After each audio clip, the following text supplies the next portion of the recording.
बीड मध्ये आज ओबीसींचा महाएल्गार मेळावा होतोय आणि दुपारी 4 वाजता मनोज जरांगेंच्या बालेकिल्ल्यात हा मेळावा घेतला जातोय। धनंजय मुंडे, लक्ष्मण हाके हे सगळे उपस्थित राहणार आहेत आणि या सभेसाठी ओबीसी संघटनांकडून अगदी जय्यत तयारी करण्यात आलेली आहे। मात्र मेळाव्याला अवघा 1 तास उरलेला असताना अजूनही गर्दी मात्र जमत नाहीये।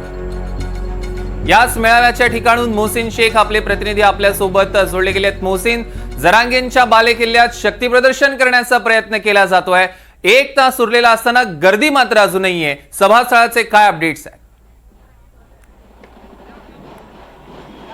सौरभ, मी त्याच ठिकाणी आहे ज्या ठिकाणी सभा होणार आहे आणि हे ते व्यासपीठ आहे।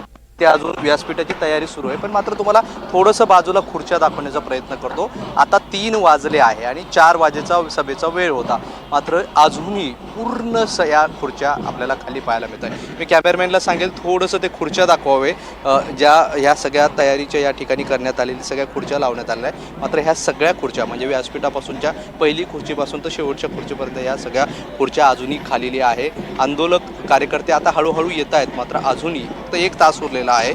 4 वाजेची वेळ देण्यात आलेली होती, मात्र 3 वाजेपर्यंत अजूनही गर्दी हवी तशी या ठिकाणी जमलेली पाहायला मिळत नाही।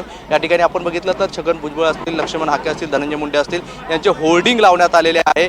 सभेची जय्यत तयारी करण्यात आलेली आहे। शेकडो खुर्च्या या ठिकाणी लावण्यात आल्या, मात्र खुर्च्या अजूनही खाली आपल्याला पाहायला मिळत आहेत। आणि जी आयोजकांकडून माहिती देण्यात आली होती त्यानुसार 4 वाजता या सभेची सुरुवात होईल असं सांगण्यात आलं होतं। छगन भुजबळ हे देखील बीडमध्ये पोहोचलेले आहे। बीडपासून काही एक 5 ते 6 किलोमीटर अंतरावर एका हॉटेलमध्ये ते थांबले, तर दुसरीकडे परळीहून धनंजय मुंडे देखील सभेच्याकडे रवाना झालेले आहे। मात्र असं असताना अजूनही सभेच्या ठिकाणी गर्दी आपल्याला पाहायला मिळत नाही, त्यामुळे या सभेला खरंच किती गर्दी होते याकडे सर्वांचं लक्ष लागलेलं आहे।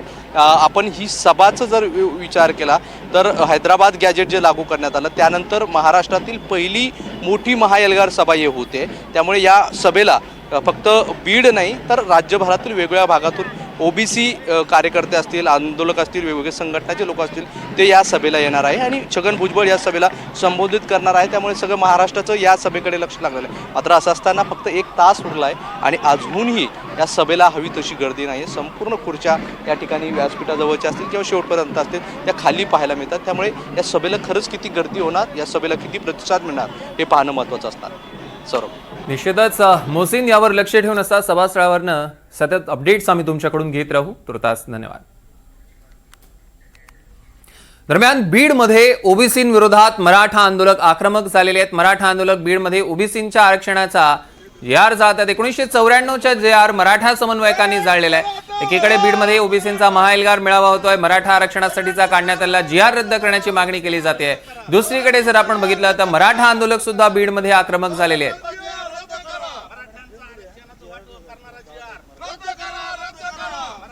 आरक्षणाचं वाटप करणारा JR रद्द करा, रद्द करा। एक मराठा, लोक मराठा, एक मराठा, लोक मराठा। 23 मार्च 1994च्या JR आज आम्ही इथं जाळलाय, तो फाडलाय आणि बेकायदा आरक्षण मराठ्याच्या वाट्याचं ओबीसी समाजाला दिलं। ते आमच्या हक्काचं आरक्षण होतं, ते आमचं दिल्यामुळं आम्ही तो JR जाळलाय आणि आमचा JR याच्या आधी आणि आजही हा JR रद्द करा म्हणून काही मंडळ इथं येत आहेत। त्यांच्या त्या कृतीचा निषेध म्हणून आम्ही हा JR जाळलाय, याचा निषेध आम्ही केलाय की इथं येऊन मराठा समाजाच्या